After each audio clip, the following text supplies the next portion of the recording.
Ika-4 na kabanata. Si Jesus at ang babaeng taga-Samaria. Nabalitaan ng mga Pariseyo na mas marami na ang mga tagasunod ni Jesus kaysa kay Juan, at mas marami na ang nabautismohan niya, kahit na hindi mismong si Jesus ang nagbabautismo, kundi ang mga tagasunod niya. Nang malaman ni Jesus na nabalitaan ito ng mga Pariseyo, umalis siya sa Judea at bumalik sa Galilea. Para makabalik sa Galilea, kailangan niyang dumaan sa Samaria. Nang dumadaan na sila sa Samaria, dumating sila sa isang bayan na tinatawag na Sicar, malapit sa lupaing ibinigay ni Jacob sa anak niyang si Jose. May balon doon na ginawa ni Jacob.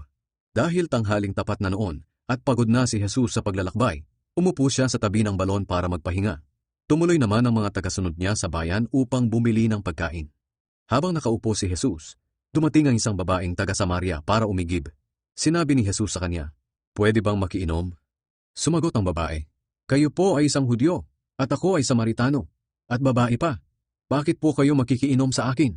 Sinabi niya ito dahil hindi nakikitungo ang mga Hudyo sa mga Samaritano.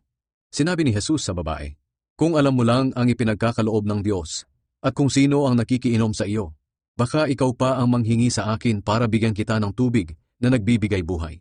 Sinabi ng babae, "Malalim po ang balon, at wala kayong pang-igib. Saan po kayo kukuha ng tubig na nagbibigay buhay? Higit pa po ba kayo sa ating ninuno na si Jacob na humukay ng balong ito? Siya at ang mga anak niya, pati ang mga hayop niya ay dito umiinom noong araw." Sumagot si Jesus, "Ang lahat ng umiinom ng tubig na ito'y muling mauuhaw, pero ang sinumang iinom ng tubig na ibibigay ko ay hindi na muling mauuhaw.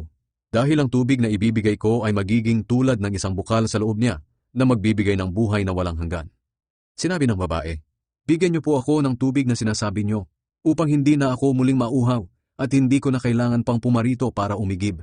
Sinabi sa kanya ni Jesus, "Umuwi ka muna at isama mo rito ang iyong asawa." "Wala po akong asawa," sagot ng babae. Sinabi sa kanya ni Jesus, "Tama ang sinabi mo na wala kang asawa, dahil 5 na ang naging asawa mo, at ang kinakasama mo ngayon ay hindi mo tunay na asawa. Nagsasabi ka nga ng totoo." Sumagot ang babae, "Sa tingin ko, isa po kayong propeta. Ang aming mga ninuno ay sumamba sa Diyos sa bundok na ito, pero kayong mga Hudyo ay nagsasabi na sa Jerusalem lang dapat sumamba ang mga tao." Sinabi ni Jesus sa kanya, "Maniwala ka sa akin. Darating ang panahon na hindi na kayo sasamba sa Ama sa bundok na ito o sa Jerusalem. Kayo na mga Samaritano ay hindi nakakakilala sa sinasamba ninyo. Ngunit kilala naming mga Hudyo ang aming sinasamba, dahil sa pamamagitan namin ay ililigtas ng Diyos ang mga tao. Tandaan mo, darating ang panahon, at narito na nga, na ang mga tunay na sumasamba ay sasamba sa Ama sa Espiritu at katotohanan. Ganito ang uri ng mga sumasamba na hinahanap ng Ama. Ang Diyos ay Espiritu, kaya ang sumasamba sa Kanya ay dapat sumamba sa pamamagitan ng Espiritu at katotohanan." Sinabi ng babae, "Nalalaman ko pong darating ang Mesiyas na tinatawag ding Kristo, at pagdating niya ipapaliwanag niya sa amin ang lahat ng bagay." Sinabi ni Jesus sa kanya, "Akong nagsasalita sa iyo ngayon ang tinutukoy mo." Nang sandaling iyon, dumating ang mga tagasunod ni Jesus. Nagtaka sila nang madatnan nilang nakikipag-usap siya sa isang babae. Pero wala ni isa man sa kanila ang nagtanong kung ano ang kailangan niya, at hindi rin sila nagtanong kay Jesus kung bakit nakikipag-usap siya sa babae. Iniwan ng babae ang kanyang banga, bumalik sa bayan at sinabi sa mga taga roon, "Hali kayo, ipapakita ko sa inyo ang taong alam na alam ang lahat ng ginawa ko. Maaring siya na nga ang Kristo." Kaya pinuntahan ng mga tao si Jesus. Samantala pinapakiusapan ng mga tagasunod niya si Jesus na kumain na. Pero sumagot si Jesus, "May pagkain akong hindi ninyo alam." Kaya nagtanungan ng mga tagasunod niya, "May nagdala kaya sa kanya ng pagkain?" Sinabi ni Jesus sa kanila, "Ang pagkain ko ay ang pagsunod sa kalooban ng nagsugo sa akin, at ang pagtupad sa kanyang ipinapagawa. Hindi ba sinasabi niyo na 4 na buwan pa bago ang anihan? Ngunit sinasabi ko sa inyo, anihan na. Tingnan niyo ang mga taong dumarating, para silang mga pananim sa bukid na hinog na at pwede nang anihin.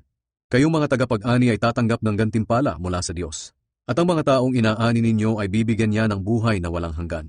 Kaya magkasamang matutuwa ang nagtanim ng salita ng Diyos at ang nag-ani. Totoo ang kasabihang, iba ang nagtatanim at iba rin ang umaani. Sinugo ko kayo upang anihin ang hindi ninyo itinanim. Iba ang nagtanim ng salita ng Diyos, at kayo ang umaani ng kanilang pinaghirapan." Maraming Samaritano ang sumampalataya. Maraming Samaritano sa bayang iyon ang sumampalataya kay Jesus dahil sa sinabi ng babae na alam ni Jesus ang lahat ng ginawa niya. Kaya pagdating ng mga Samaritano kay Jesus, hiniling nila na manatili muna siya roon sa kanila. at nanatili nga siya sa kanila ng 2 araw. Dahil sa pangangaral niya, marami pa sa kanila ang sumampalataya. Sinabi ng mga tao sa babae, "Sumasampalataya kami ngayon hindi lang dahil sa sinabi mo sa amin ang tungkol sa Kanya, kundi dahil sa narinig namin mismo sa Kanya, at alam naming siya nga ang tagapagligtas ng mundo." Pinagaling ni Jesus ang anak ng isang opisyal. Pagkatapos ng 2 araw na pamamalagi roon ni Jesus, umalis siya papuntang Galilea. Si Jesus mismo ang nagsabi na ang isang propeta ay hindi iginagalang sa sarili niyang bayan. Nang dumating siya sa Galilea, malugod siyang tinanggap ng mga tao. Dahil naroon sila sa Jerusalem noong pista ng paglampas ng anghel at nakita nila ang lahat ng ginawa niya roon. Muling bumalik si Jesus sa bayan ng Cana sa Galilea, kung saan ginawa niyang alak ang tubig. Doon ay may isang opisyal ng pamahalaan na ang anak na lalaki ay may sakit at nasa Capernaum. Nang mabalitaan niyang bumalik si Jesus sa Galilea mula sa Judea, pinuntahan niya ito. Nakiusap siya kay Jesus na pumunta sa Capernaum at pagalingin ang anak niyang nag-aagaw buhay. Sinabi ni Jesus sa kanya, "Hanggat hindi kayo nakakakita ng mga himala at kababalaghan, hindi kayo maniniwala sa akin." Sumagot ang opisyal, "Sumama na po kayo sa akin bago mamatay ang anak ko." Sinabi ni Jesus sa kanya, "Pwede ka nang umuwi. Magaling na ang anak mo." Naniwala ang opisyal sa sinabi ni Jesus at umuwi siya. Habang nasa daan pa lang ay sinalubong na siya ng mga alipin niya at sinabi sa kanya na magaling na ang anak niya. Kaya tinanong niya kung anong oras ito gumaling. Sumagot sila, "Kahapon po ng mga 1:00 ng hapon ay nawala na ang lagnat niya." Naalala ng opisyal na ng oras ding iyon ay sinabi sa kanya ni Jesus na magaling na ang anak niya. Kaya siya at ang buong pamilya niya ay sumampalataya kay Jesus. Ito ang ikalawang himala na ginawa ni Jesus sa Galilea, pagkagaling niya sa Judea.